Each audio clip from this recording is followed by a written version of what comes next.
Bonjour tout le monde, on est le jeudi 22 juin 2020, donc on va aborder le cours sur la fonction logarithme népérien que j'ai traité déjà plusieurs fois. Donc la semaine passée, on a vu ensemble, on a fait le lien entre le log décimal et la fonction exponentielle à la base 10. Donc aujourd'hui, il sera question du logarithme népérien, c'est-à-dire du logarithme à la base E. Alors je vous laisse déjà noter la définition. La fonction logarithme népérien notée Ln. L pour logarithme et N, L pour logarithme et N pour népérien. Donc la fonction logarithme népérien notée Ln, d'accord, est définie sur l'intervalle ouvert 0 plus l'infini. Ça veut dire que l'intervalle ouvert 0 plus l'infini, c'est bien entendu l'ensemble R étoile plus. Autrement dit, x appartenant à cet intervalle est tel que x est strictement positif. Donc la fonction ln est la fonction qui à x associe ln de x. Elle admet pour dériver la dérivée de ln de x, c'est 1 sur x, d'accord? Et elle s'annule en 1, c'est-à-dire que le logarithme népérien de 1 est tout simplement égal à 0. Donc je répète, la fonction logarithme népérien notée ln est la fonction définie sur l'intervalle 0 plus l'infini qui admet pour dériver la fonction qui à x associe 1 sur x, qu'on appelle la fonction inverse, et bien sûr qui s'annule en 1. Je vous laisse noter. Je peux rajouter et qui s'annule. Voilà. Et qui s'annule pour x égale 1. Donc en résumé, ce qu'on peut écrire, si on appelle cette fonction, si on l'appelle f, elle prend l'ensemble de départ, c'est l'intervalle de 0 à plus l'infini. L'ensemble d'arrivée, c'est ln de x. Donc elle est définie sur l'intervalle de 0 à plus l'infini. La dérivée de ln de x, c'est 1 sur x. Et bien sûr, elle s'annule en 1. C'est-à-dire que ln de 1 égale 0. Et donc en écrivant ça, ça veut tout simplement dire que ln, par exemple, ln de moins 7 n'existe pas. Ln de moins 7 n'existe pas puisque moins 7 est négatif. Ln de 0 n'existe pas car ln de 0 n'existe pas car 0 n'appartient pas à l'ensemble de définition de f.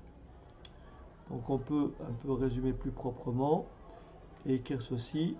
1, son domaine de définition, c'est l'intervalle 0 plus l'infini.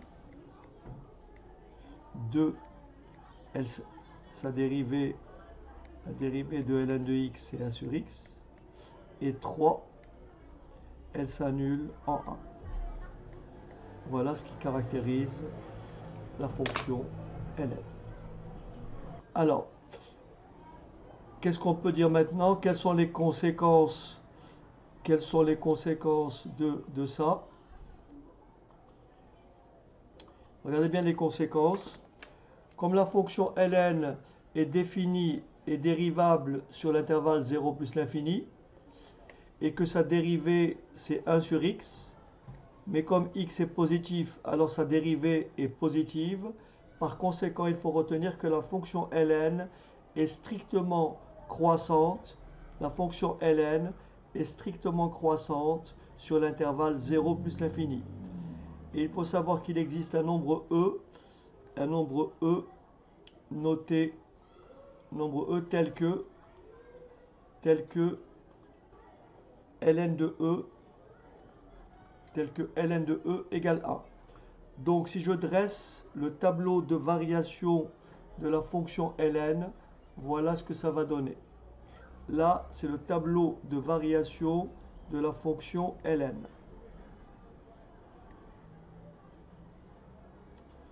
Ici, je mets une double barre car la fonction ln n'est pas définie en 0. Donc là, j'ai x. Là, j'ai x. Là, x va de 0 à plus l'infini. Là, je mets deux valeurs. Je mets la valeur 1 et je mets la valeur e. La dérivée de ln de x, c'est 1 sur x. La dérivée est strictement positive. Donc les variations de la fonction ln, variation de la fonction ln. On a dit que la fonction ln qui admet une dérivée positive est donc strictement croissante. Et donc voilà ce qu'il faut remarquer, c'est que là, elle s'annule en 1. Donc là, j'ai 0. Là, j'ai 0. Et ln de E égale 1. Donc là, je mets la valeur. Là, je mets ln de 1 égale 0. Et là, j'écris 1. Et bien sûr, ici, les limites, c'est pas à retenir puisque c'est pas au programme, mais je vous les donne. La fonction ln croît de moins l'infini à plus l'infini. Et si vous regardez bien, on verra ça tout à l'heure, lorsque x est compris entre 0 et 1, le logarithme est négatif. Et lorsque x est plus grand que 1, le logarithme est comment? Positif. Alors, la courbe qui représente la fonction ln, elle a cette allure-là. La fonction ln est représentée par cette courbe-là. Elle ressemble à ceci. Donc, ln de 1, on a dit que c'est 0. Donc là, on va repérer le nombre e, qui est à peu près égal à 2,7. Vous voyez, 2,7. Et donc, lorsque x égale e, ln de e, c'est 1. Donc, elle va passer par le point 1e. Donc, ici, e. Ici, elle va passer par 1, 0. Et elle va passer par ce point. Donc, elle ressemblerait à peu près à ceci. Voilà comment on représente la fonction ln.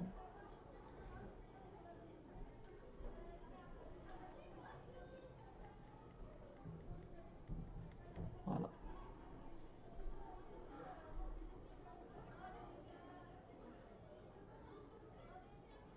Donc là, vous voyez très bien que là, ça s'écrit, là j'ai y,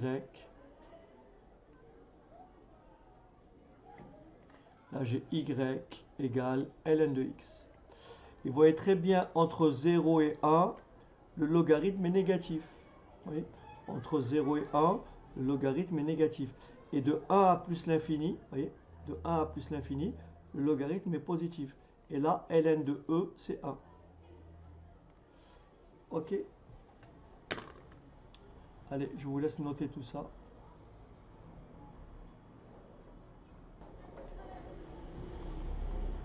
Là, j'ai fait une erreur, j'ai oublié le 2. Apparemment, ah bah c'est bon. Ok.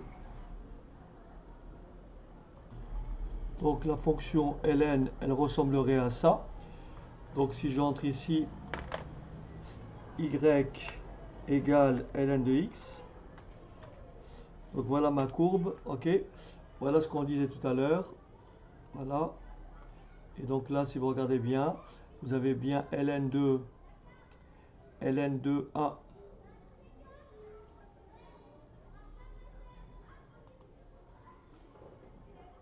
Donc on voit bien ici ln de 1 égale 0, vous voyez, ln de 1 égale 0, vous voyez. Et ici nous sommes à peu près à E qui est égal à 2,7 approximativement. Et donc là si vous regardez l'antécédent de 1, à peu près ici 1,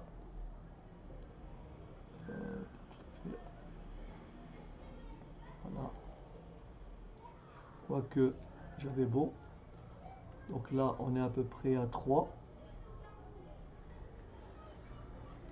Là, on est à 1. Là, on est à 3. Et si je cherche l'antécédent de 1, vous voyez, ça vous fait à peu près ici la valeur E. Ce que vous avez ici, c'est tout simplement E qui est égal à 2,7. E, 2,718, etc. Ok? Et donc là, c'est 1. Et vous voyez que entre 0 et 1, le logarithme est négatif. Et entre 0 et 1. Ensuite, de 1 à plus l'infini, le logarithme est positif. La fonction donc ln est croissante, mais si vous regardez bien, elle croît moins vite que x. Regardez si je trace la droite d'équation, si je trace la droite d'équation y égale x, donc je vais l'écrire, y égale x, regardez bien. Et vous allez voir qu'elle croît, ln de x croît moins vite que x. Oui, alors, elle ne vient pas, y égale x. Voilà. Vous voyez? Donc la fonction ln, elle croît beaucoup moins vite que x. Donc ici, je vais changer un peu l'état de la courbe pour qu'on voit mieux. Voyez. On a affaire à des... Ça veut dire que si vous pour les grandes valeurs de x, vous voyez, pour les grandes valeurs de x, par exemple ln de 6, d'après le graphique, vous voyez, vous remarquez quoi? Ln, par exemple, ln de 4 est beaucoup plus petit que 4. Vous voyez, ln de 4, c'est ça. Et 4, c'est ça. Vous voyez, ln de 4 est bien plus petit que 4. Ça veut dire que pour les grandes valeurs de x, ln de x est plus petit que x. Autrement dit, ln de x croît moins vite que x. Si vous comparez ln de 10, vous voyez, ln de 10 est beaucoup plus petit que 10. Ok. On parle en général de croissance comparée. Maintenant, si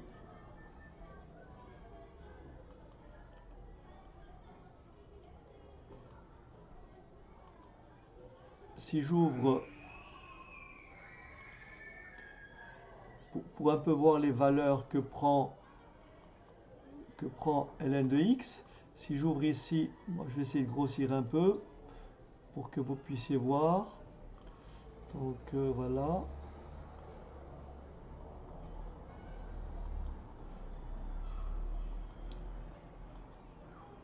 Donc ici, alors si je mets, donc là si j'ai x, là j'ai ln de x, vous voyez, je vais commencer à prendre des valeurs, par exemple 0,2, ensuite 0,8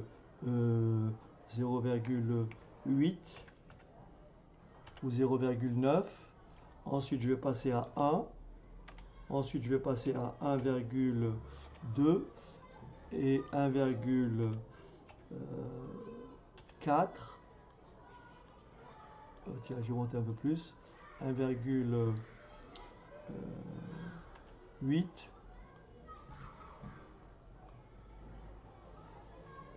Ouais, c'est trop. 1,4. Voilà.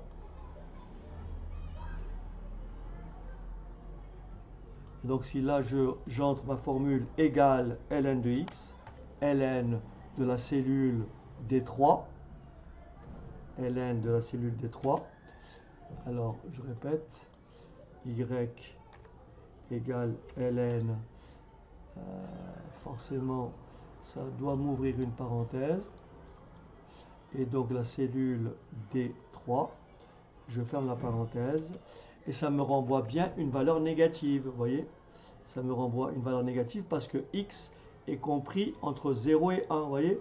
Donc sur cette, vous voyez, dans cette, là j'aurai, regardez bien, toute cette partie-là est négative, et là j'ai une région, là j'ai des valeurs négatives, ok, et là pour ln de 1 ça fait 0, et là puisque c'est plus grand que 1, j'aurai que des valeurs positives. Et si vous regardez bien, de nouveau ici vous remarquez que lorsque je vais m'approcher de 2,7, voyez, 2,6 ça fait 0,95, 2,8 c'est quasiment 1,0, donc E, le nombre E c'est 2,718, voyez, donc le 1 se trouve bien entre 0,95 et 1. Donc voilà comment donc vous voyez, vous comparez 3 et ln de 3, vous voyez que ln de 3 est beaucoup plus petit que 3. Ok, bien. Maintenant, propriété algébrique, conséquence. Alors conséquence, comme la fonction ln est strictement croissante, donc c'est très important de comprendre que si je prends deux réels a et b strictement positifs, et bien si ln de a égale ln de b équivaut à petit a égale à petit b. Maintenant, comme la fonction ln est strictement croissante, si j'ai ln de a plus petit ou égal à ln de b, ça équivaut à a est plus petit ou égal à b. Autrement dit, l'ordre est conservé. Ça veut dire que si je vous demande de comparer ln de 7, et ln de 12, ben vous me dites ln de 7 est nécessairement inférieur à ln de 12. Pourquoi? Car 7 est plus petit que 12, en vertu de ce qui est écrit là. Ensuite, on a expliqué que si x est compris entre 0 strictement, x est compris entre 0 et 1, ben ça équivaut à dire que ln de x est plus petit en vertu de ça, est plus petit ou égal à ln de 1, mais ln de 1 c'est quoi? C'est 0. ln de 1 c'est 0. Donc je répète, si x est compris entre 0 et 1, ln de x est plus petit ou égal à 1, ce qui implique que ln de x est négatif. En revanche, si x est plus grand ou égal à 1, alors ça équivaut à dire que ln de x est supérieur ou égal à ln de 1, mais comme ln de 1 c'est 0, ça fait donc ln de x est plus grand ou égal à 0. Ce que j'ai traduit ici. Allez, je vous laisse noter tout ça.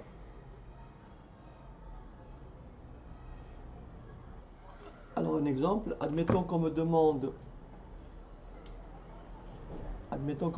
de résoudre cette inéquation ou cette équation.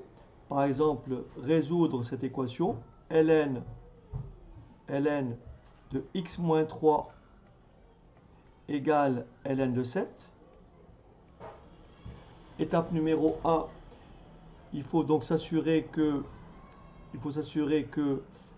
cette égalité est définie, autrement dit, déterminer les valeurs de x pour lesquelles cette égalité est possible. Donc 7 est positif, il n'y a pas de problème. Donc on doit fixer quoi? X moins 3, on doit donc avoir x moins 3 strictement positif, ce qui veut dire que x doit être strictement plus grand que 3. Donc, pour x strictement plus grand que 3, comme ln de A égale ln de B, j'applique ce qui est écrit ici. Donc, pour x strictement plus grand que 3, ln de x moins 3 égale ln de 7 équivaut à x moins 3 égale 7, ce qui équivaut à x égale 10. Donc 10 est la solution de cette équation. Allez, je vous laisse noter. Alors pareil, si jamais vous avez à résoudre ce type d'inéquation, regardez bien. Si j'ai par exemple, je ne sais pas moi, x ln de 4 moins 5 positif. J'écris x fois ln de 4 moins 5 est positif. Ça équivaut à écrire que x ln de 4 est plus grand ou égal à 5. Et maintenant, pour isoler x, il faut diviser les deux membres par ln de 4. Mais comme 4 est plus grand que 1, alors ln de 4 est positif. Donc x est supérieur ou égal à 5 sur ln de 4. Autrement dit, le sens de mon inégalité ne change pas. Pourquoi? Parce que j'ai divisé par le même réel positif. ln de 4 est positif, car 4 est strictement supérieur à 1. Maintenant, si on avait par exemple toujours le même type d'inéquation, x que multiplie ln de 0,3 moins 7 supérieur ou égal à 0. Plus 7 supérieur ou égal à 0. Ça me fait x ln de 0,3 supérieur ou égal à moins 7. Et je rajoute moins 7 de chaque côté. Mais cette fois-ci, je vais diviser les deux membres par ln de 0,3. Je vais diviser les deux membres par ln de 0,3. Mais ln de 0,3, 0,3, 0,3 est bien compris entre 0 et 1. Ce qui veut dire que ln de 0,3 est strictement négatif. Et comme j'ai divisé les deux membres de mon inégalité par le même réel négatif, le sens doit changer. Donc j'aurai forcément, ça équivaut à dire que x est plus petit ou égal à moins 7 sur ln de 0,3. Voilà, n'oubliez pas ça. On va maintenant passer aux propriétés algébriques des logarithmes. Donc il faut bien entendu savoir que les logarithmes ont la particularité, on l'a vu avec le logarithme décimal. Rappelez-vous, on l'a vu avec le logarithme décimal. Et on a vu que le logarithme d'un produit, c'est la somme des logarithmes. Donc je prends deux réels strictement positifs, petit a et petit b.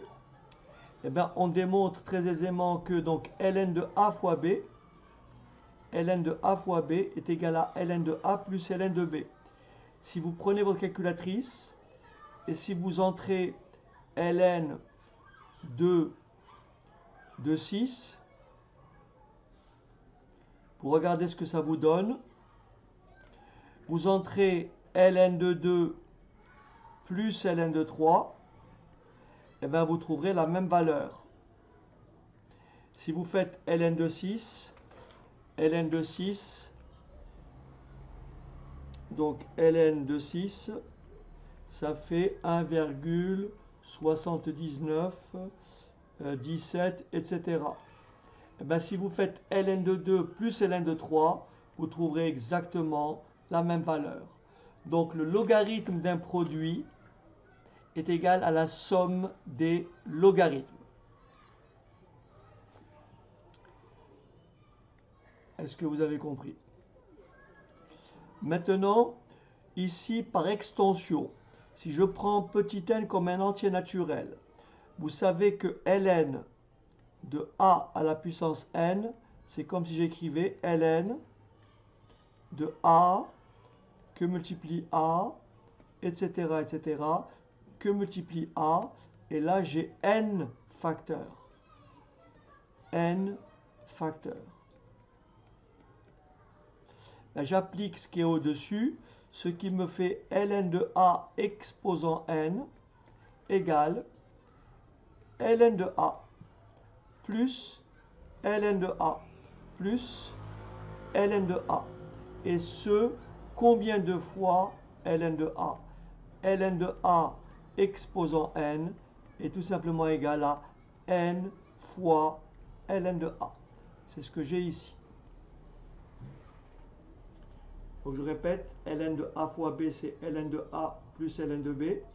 Ln de a exposant n est tout simplement égal à n ln de a. Exemple.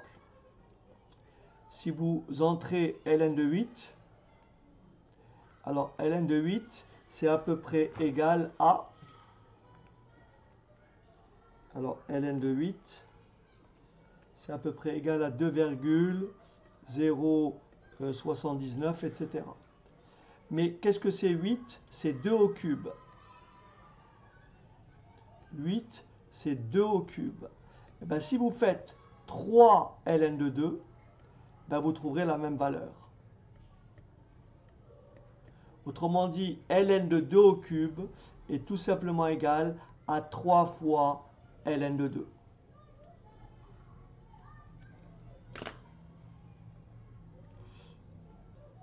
Oui, Aïcha, j'ai fait une petite erreur de copie ici. C'est bien sûr, je veux dire que ces deux nombres-là sont les mêmes. Hein, c'est 1,791. Ok, merci. Hein, mais il faut savoir que ça, en fait, ln de 6, c'est ça que je voulais dire. Ln de 6 est nécessairement égal à ln de 2 plus ln de 3. Pourquoi? Parce que 3 fois 2, 6. Okay. Alors, ensuite, il faut savoir que ln de 1 sur b, c'est moins ln de b. C'est-à-dire si vous avez ln de 1 tiers, c'est exactement pareil que moins ln de 3. Ce qui veut dire que si j'ai ln de a sur b, c'est comme si j'écrivais ln de a que multiplie 1 sur b. C'est-à-dire ln de a plus ln de 1 sur b. Mais ln de 1 sur b, c'est moins ln de b. Donc on retiendra que ln de a sur b, c'est ln de a moins ln de b. Autrement dit, si vous prenez votre calculatrice et vous entrez ln de 5 sur 3, ben vous trouverez exactement pareil que ln de 5 moins ln de 3. Et pour faire encore plus simple, si vous entrez ln de 10 demi, c'est-à-dire si vous entrez ln de 5, eh bien ln de 5 sera égal à ln de 10 moins ln de 2. Pourquoi? Parce que 10 divisé par 2, ça fait 5. Et enfin, pour finir, ln de racine carrée de a est tout simplement égal à 1 demi de ln de a. Si vous avez ln de racine carrée de 7, c'est pareil que 1 demi fois ln de 7. Alors on va passer à une série d'exercices.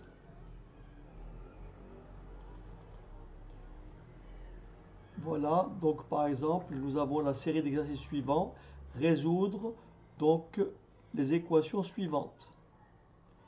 Alors ici, à chaque fois, on vous donne le domaine d'étude, c'est-à-dire autrement dit, toutes ces égalités-là sont définies. Donc vous n'avez pas à faire de calcul, puisque à chaque fois, l'égalité est vérifiée, c'est-à-dire que I, l'ensemble de définition de mon équation, est à chaque fois mentionné. Donc vous n'avez pas à faire ce calcul. Simplement, je vous rappelle ceci, ln de E est égal à 1. et ln de 1 est égal à 0. Donc voilà, je vous laisse faire, je vous laisse répondre à ces questions. Bon, d'abord, je vais vous expliquer pourquoi j'ai pris l'intervalle, pourquoi i égale 2 plus l'infini, parce qu'il faut que ln de x moins 2 existe. Et vous avez compris que ln de x moins 2 existe à condition que x moins 2, soit strictement positif, c'est-à-dire x strictement plus grand que 2. C'est la raison pour laquelle on travaille sur l'intervalle de 2 à plus l'infini. Bon, ayant dit ça, regardez ce qu'on fait. On écrit ln de x moins 2 égale 0 équivaut à, bien sûr, pour moi, x appartient à cet intervalle. Hein. Donc, ln de x moins 2 égale 0 équivaut à ln de x moins 2. Rappelez-vous, je vous avais dit que ln de 1, c'est 0. Et donc, ln de x moins 2 égale 0 équivaut à. Et là, vous appliquez exactement les conséquences. Regardez bien ici. Ln de A égale Ln de B, ça équivaut à A égale B. Est-ce que ça va? Ln de A égale Ln de B, ça équivaut à A égale B. Et donc, je reviens à mon exercice. Et donc, j'ai bien ici Ln de A égale Ln de B, ça équivaut à A égale B, ce qui équivaut à x égale 3. Voilà. Pardon. Donc S égale 3. Cette équation admet une solution. Bien sûr, cette solution est valide parce que 3 est bien dans l'intervalle 2 plus l'infini. Allez, faites la deuxième. Apparemment, vous n'avez pas compris la démarche. Bon, ça vous l'avez admis, ça vous avez compris quand j'écris ça, ln de A égale ln de B, ça équivaut à A égale B. Ça vous l'avez compris. Hein? Si j'ai deux nombres qui ont les mêmes logarithmes, alors ces nombres sont égaux, puisque la fonction ln est une fonction qui est comment? Strictement croissante. Comme elle est strictement croissante, si vous prenez deux nombres et qui ont le même logarithme, ben ces nombres sont égaux, c'est logique. Donc ça, vous l'avez compris.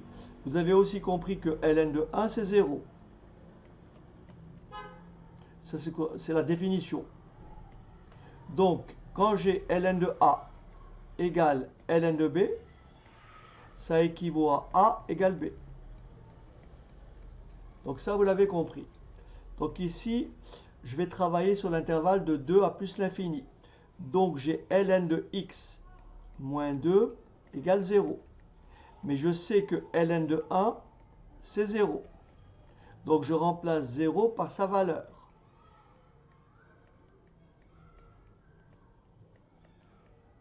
Est-ce que vous avez compris jusqu'ici? Est-ce que vous avez compris jusqu'ici? Et donc là, vous avez bien ln de A égale ln de B. Donc ça, c'est A et ça, c'est B. J'applique la règle, ce qui vous donne ici, donc petit a égale à petit b. Et je résous l'équation, ce qui donne x, j'ajoute plus 2 de chaque côté, plus 2, ça donne x égale 3. Et 3 est bien dans l'intervalle. Par conséquent, la solution de l'équation, c'est x égale 3 que je peux écrire comme ça. Ok.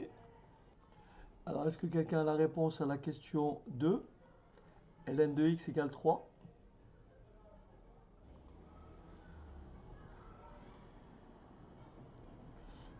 Ok. Alors je vous rappelle j'ai dit tout à l'heure, je vous rappelle que ln de E égale 1. Ln de E égale 1, là on vient de le dire, ln de 1 égale 0. Et bien sûr toujours la propriété, ln de A égale ln de B, ça équivaut à A égale B.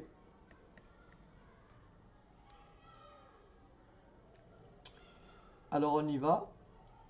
On travaille sur l'intervalle 0 plus l'infini. Est-ce que vous êtes d'accord avec ça? Ln de x égale à 3. Ça équivaut à ln de x égale à 3 fois 1. Est-ce que vous êtes d'accord? J'ai remplacé 3 par 3 fois 1. Donc ça veut dire que ln de x égale 3. Ça équivaut à ln de x égale à 3 fois 1. Mais je sais que 1, c'est ln de e. Est-ce que ça va? J'ai remplacé 1 par ln de e. Mais dans mes propriétés algébriques précédentes, j'ai vu que ln de a à la puissance n, c'est n ln de a. Donc, ln de x égale 3 équivaut à ln de x égale à ln de e à la puissance 3. J'ai appliqué cette propriété algébrique. Conséquence, ln de a égale ln de b. Ça équivaut à a égale b. Et voilà la réponse.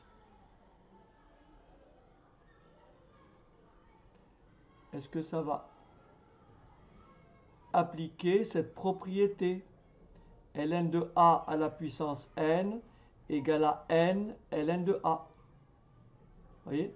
Ln de a à la puissance n. N ln de a, c'est ln de a à la puissance n.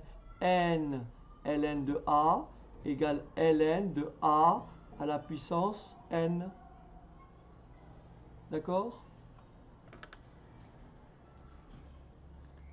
Ln 3 ln de e et 3 ln de e égale ln de e à la puissance 3.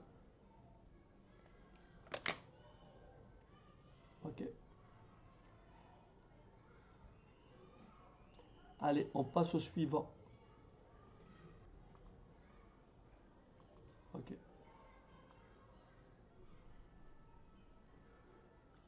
Allez, on passe au suivant, c'est-à-dire à la troisième équation. C'est parti. Alors, on passe au numéro 3, qui est légèrement différent. Alors, celui-ci, donc, on travaille sur l'intervalle 0 plus l'infini. Donc là, qu'est-ce que j'ai? J'ai ln de x plus 2. Donc, ln de x plus 2 égale 2 ln de x. Attention, x appartient, x est strictement positif. Alors, qu'est-ce qui peut me dire l'équivalence? Ça équivaut à quoi? Je n'ai pas assez de place, je vais mettre ici. Donc, ln de x plus 2 égale à 2 ln de x. Ça équivaut à quoi? Allez, qui peut me dire?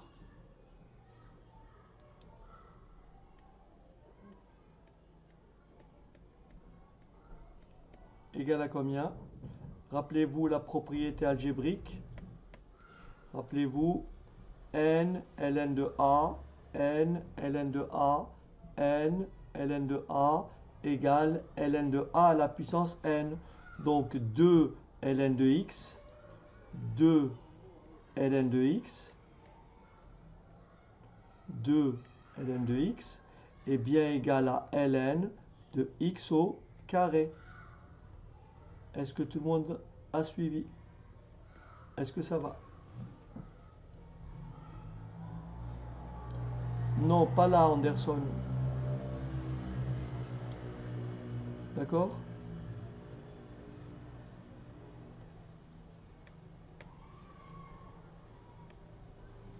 Donc là, il faut appliquer cette propriété.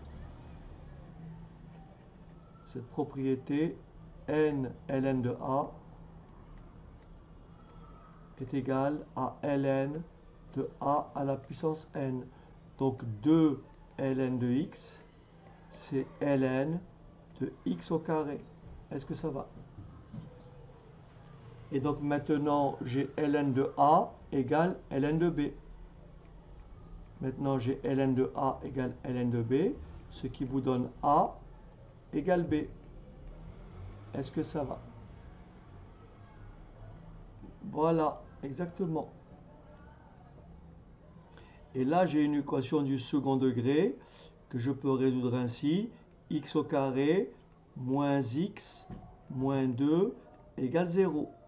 Et comme c'est un second degré, je vais calculer delta. Delta égale à b au carré moins 4ac.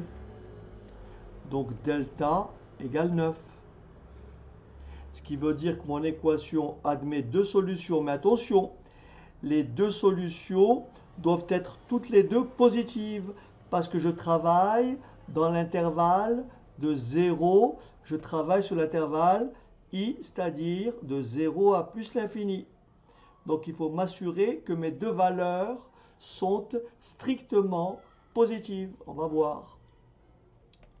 Alors ici, comme delta égale 9, première solution, x1 égale moins b plus 1 moins racine de delta moins 3 sur 2a. Et tout le monde a compris que ça fait moins 1, mais moins 1 n'appartient pas à i. Ce qui veut dire que cette solution n'est pas valide. Cette solution ne convient pas. D'où la deuxième solution, x2, ça fait 1 plus 3 divisé par 2, et ça fait 2. Et cette solution appartient à i. Donc mon équation n'admet qu'une seule solution. Et voilà. Voilà, il n'y a qu'une solution. Allez, je vous laisse faire le suivant.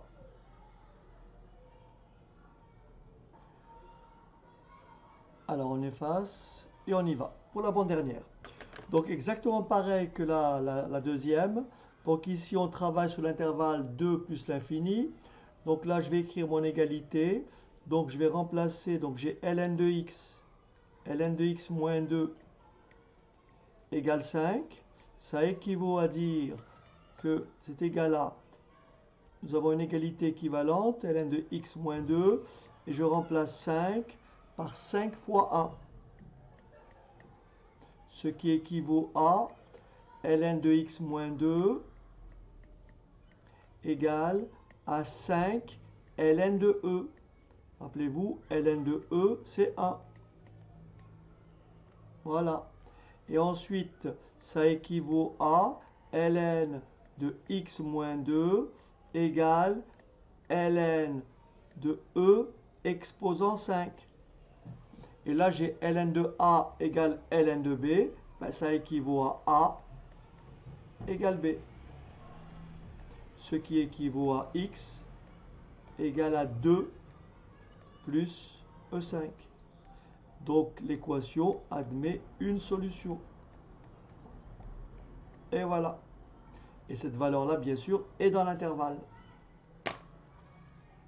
Allez, je vous laisse faire la dernière.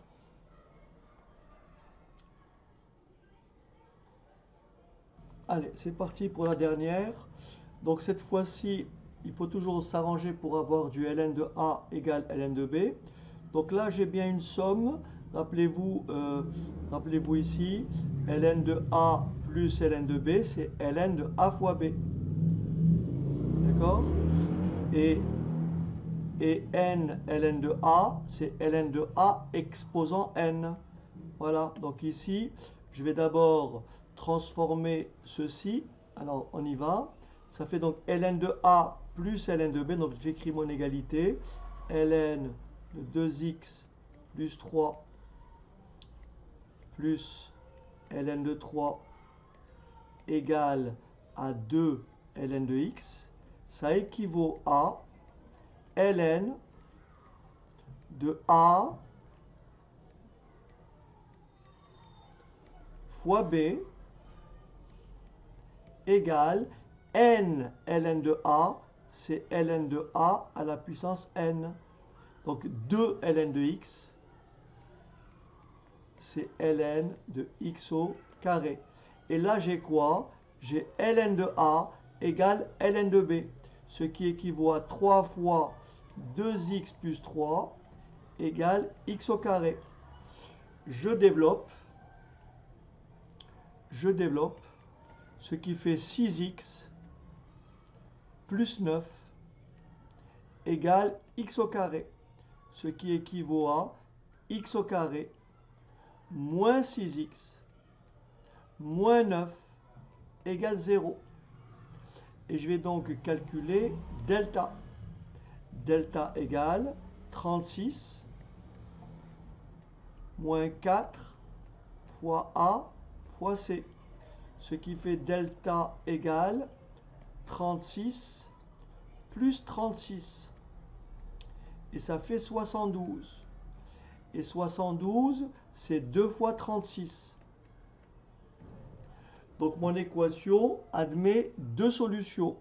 Première solution, x1 égale moins b, 6. Donc ici, rappelez-vous, racine de 72 s'écrit racine de 2 fois 36, c'est-à-dire 2 fois 36, c'est-à-dire 6, racine de 2.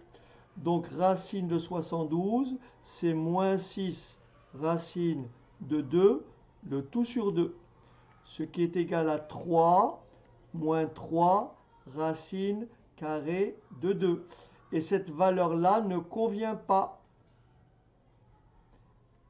Pourquoi? Parce qu'elle est négative. Elle n'appartient pas à i.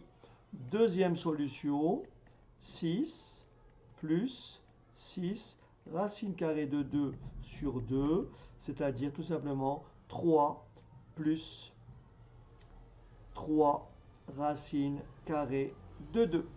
Cette équation donc admet une seule solution.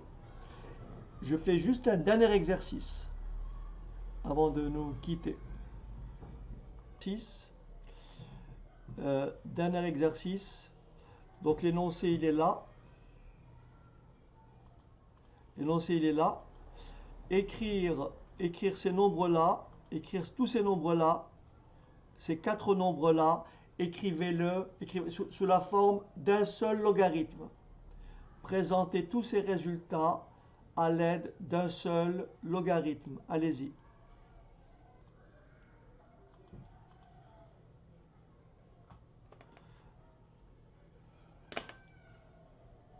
Allez, on y va. Nous avons ici ln de 16, ln de 16 plus 2 ln de 2. Vous êtes d'accord que c'est égal à ln de 16 plus ln de 2 au carré. C'est-à-dire ln de 16 plus ln de 4. Mais ln de 16 plus ln de 4, c'est ln de 16 fois 4. Et donc ça fait ln de 64.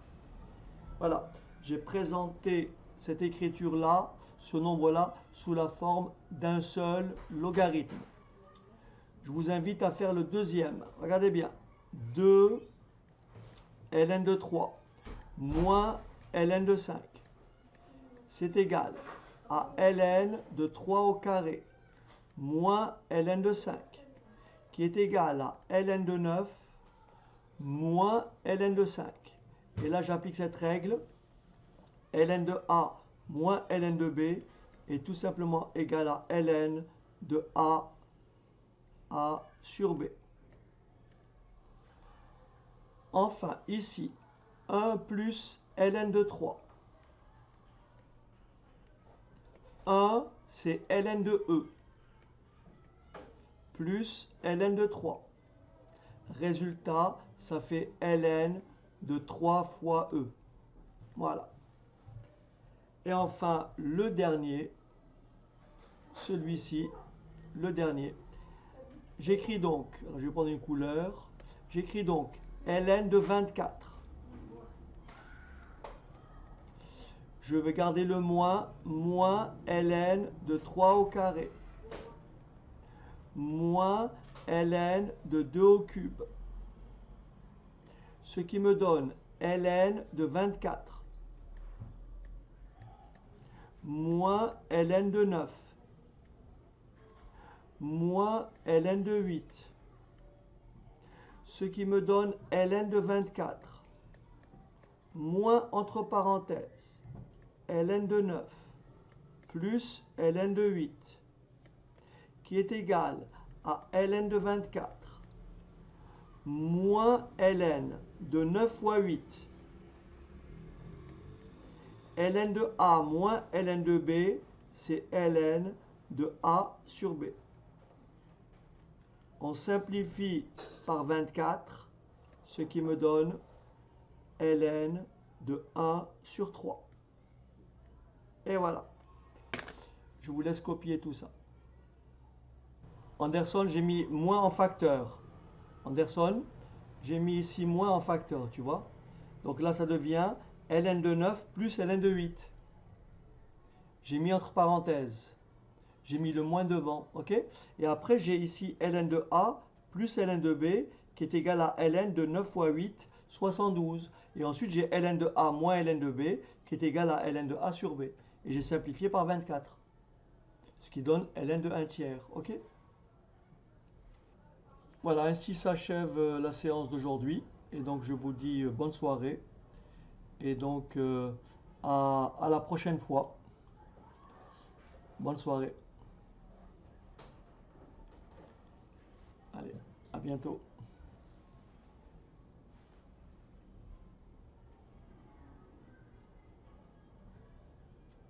Au revoir.